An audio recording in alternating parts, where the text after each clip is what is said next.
Bonjour Caroline Roux. Vous êtes une des pionnières de l'écoute initiée par Alliance Vita, en particulier dans le service SOS Bébé, qui accompagne depuis plus de 20 ans des situations de maternité en difficulté. Comment réagissez-vous face à cette préoccupation du gouvernement français, celle du programme Les 1000 premiers jours de la vie que nous venons de découvrir en vidéo ? Eh bien, c'est positif, globalement. Et puis, c'est le signe de la prise en compte de l'importance de la relation mère-enfant dès la grossesse et puis des besoins de soutien, notamment pour les jeunes parents. C'est l'OMS, l'Organisation mondiale de la santé, qui a initié ces programmes, soulignant combien les 2 premières années du développement d'enfants, c'est là que beaucoup se joue. Par contre, ce qui est troublant, c'est que les politiques mises en place ne démarrent qu'à partir du 4e mois de grossesse. Et en fait, ça risque d'accentuer le tabou sur ces 3 premiers mois, ces 3 mois passés sous silence. C'est le titre d'un livre qui vient de sortir de Judith Aquin et qui dénonce justement le manque d'accompagnement de professionnels, mais aussi psychologique de ces mois qui sont fragiles, peuvent être déstabilisants pour la femme. En fait, elle a vécu une fausse couche d'abord, et puis ensuite en 2019, puis après elle a attendu un enfant, et les 3 premiers mois ont été très difficiles. Elle s'est sentie comme abandonnée. Et c'est vrai que c'est extrêmement injuste de passer totalement sous silence ces 3 mois.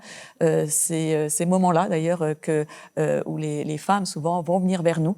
C'est les moments des délais de l'avortement. Et des femmes, des couples peuvent être en grande souffrance.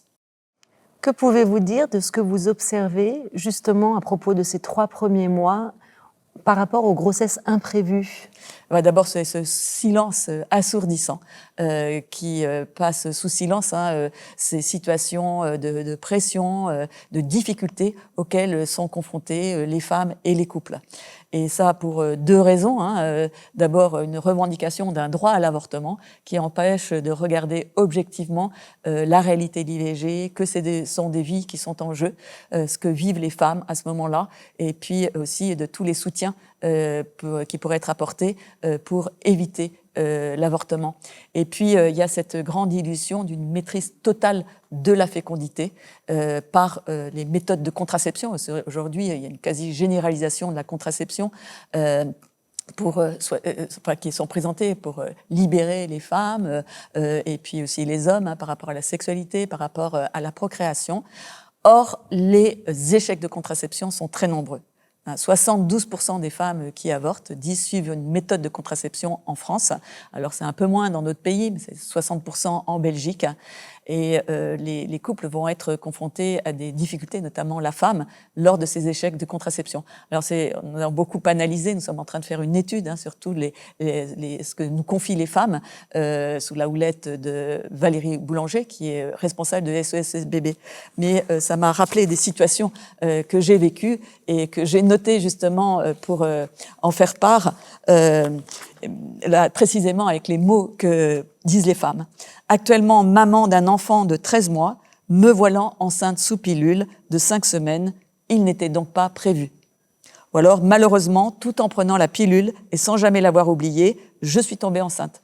Donc ça, c'est fréquent que ces femmes soient enceintes sous pilule, mais aussi sous stérilet, sous patch, et je pense que beaucoup l'ignorent.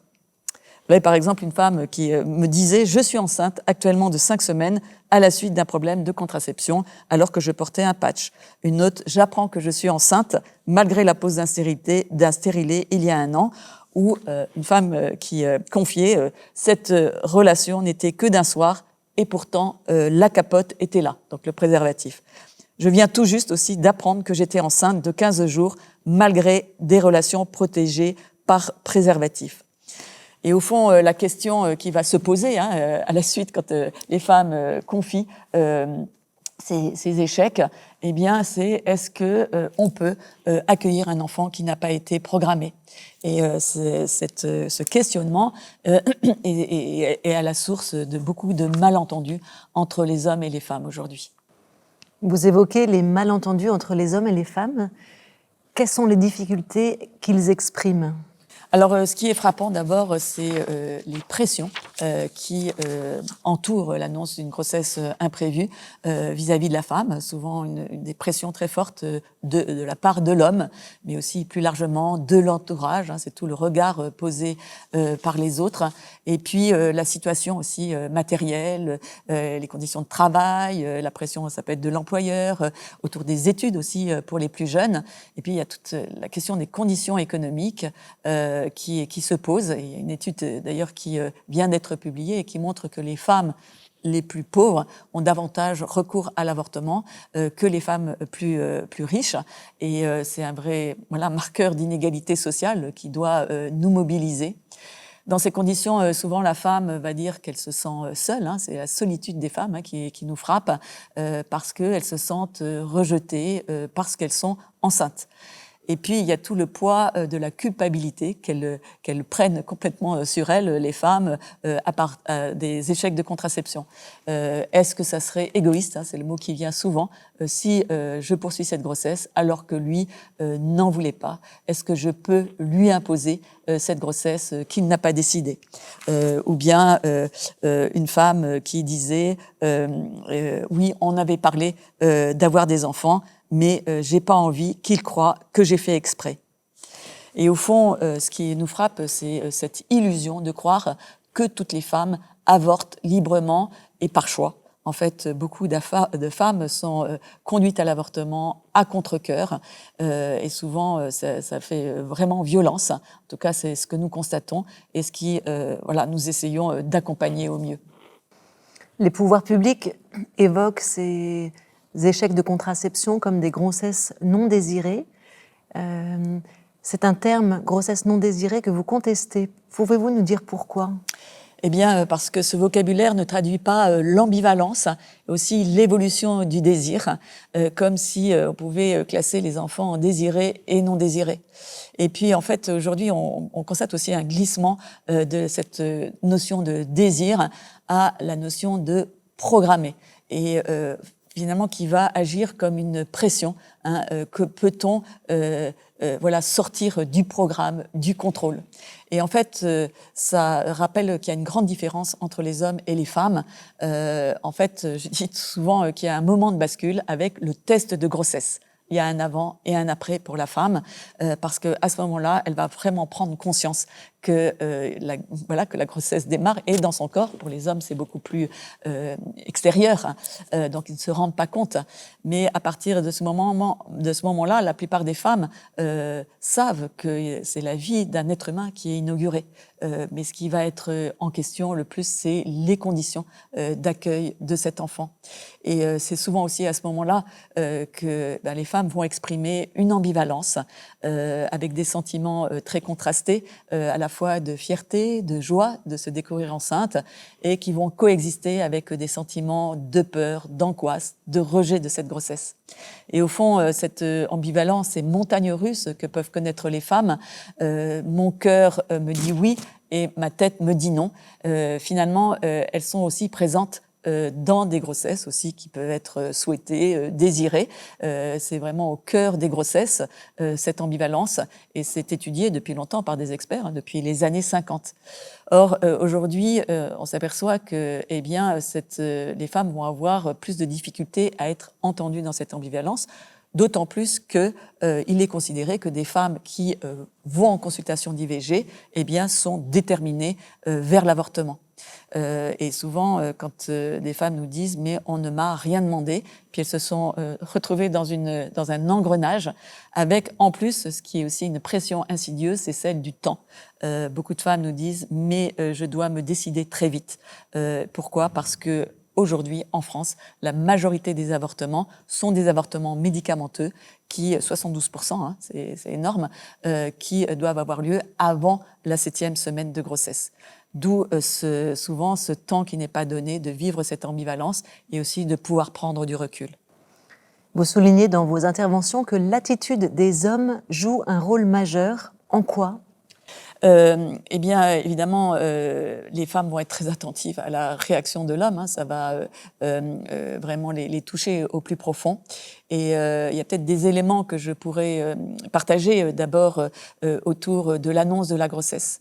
En cas de grossesse imprévue, souvent les femmes viennent vers nous en se disant comment je vais pouvoir l'annoncer à l'homme. Et elles utilisent des mots extrêmement forts. C'est je flippe à mort, j'appréhende, j'ai terriblement peur.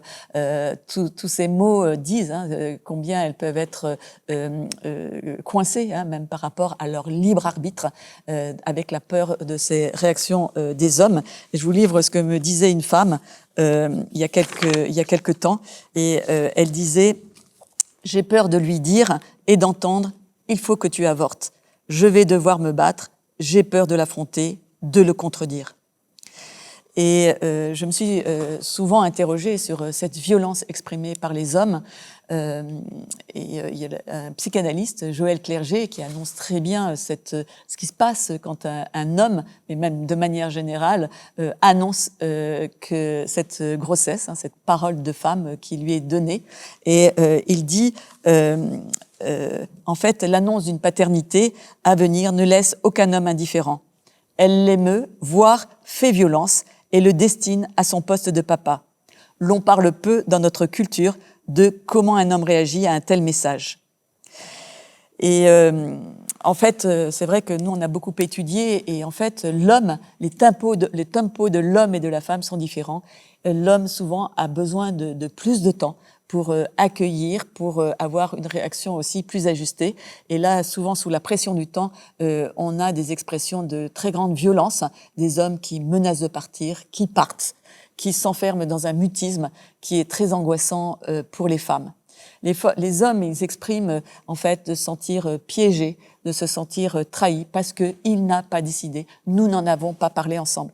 Et voyez comment ces échecs de contraception, ce fait que de ne pas avoir appréhendé la possibilité de la survenue d'un enfant derrière une relation sexuelle va piéger les hommes et les femmes avec beaucoup de souffrance et de conflits.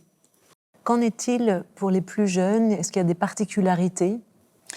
Oui, alors souvent, les jeunes sont dans la panique, ils ont peur de l'annoncer aux parents, ils ont peur de décevoir les parents aussi, et puis ils sentent bien que voilà le manque de ressources, les conditions qui ne sont pas idéales, mais souvent ils vont être conduits à l'avortement sans autre perspective, sans autres ouvertures, se sentent dans une forte impuissance. Et c'est cette impuissance que l'on va retrouver par la suite. Souvent, des femmes qui, plus tard, se retrouvent dans une situation toujours pas idéale, eh bien, quand elles ont avorté jeunes, à 16, 17 ans, elles vont être entraînées dans des avortements à répétition parce que la situation n'est toujours pas idéale. Lors d'une conférence de presse à propos de la proposition de loi sur le renforcement de l'avortement, vous avez exprimé combien les situations de pression sont rendues invisibles. Comment agir pour sortir ces situations du silence? D'abord, dénoncer l'injustice de toutes ces situations d'avortement à contre-cœur, et nous revendiquons auprès des pouvoirs publics d'établir une étude épidémiologique sur les causes, les conditions et les conséquences de l'avortement qui nous aiderait à ouvrir des politiques de prévention de l'avortement. Et puis, ça pourrait permettre, évidemment, d'éviter beaucoup de drames personnels, éviter des avortements qui auraient pu ne pas avoir lieu. Et puis, je pense que c'est important de pouvoir libérer la parole des femmes, des hommes et surtout des femmes, qui souvent est étouffée.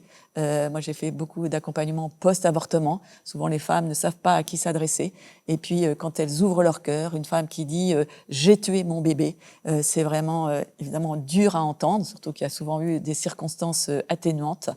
Je rejoins ce que disait Jeanne Larguero dans la première intervention, et qui dit combien derrière un acte libre, il faut aussi qu'il soit éclairé.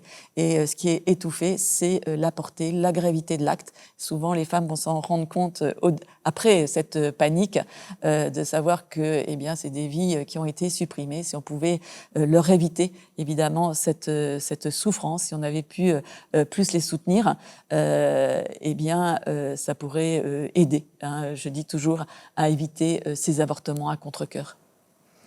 Pour terminer, vous alertez sur le risque de suivi de grossesse avec une approche devenue de plus en plus médicalisée. Quelle est la marge de liberté des couples devant les propositions médicales ? Eh bien, nous constatons depuis plusieurs années combien des grossesses peuvent être source d'angoisse, avec tous les dépistages qui sont proposés avant la naissance, aussi les diagnostics qui peuvent être posés sur le fœtus.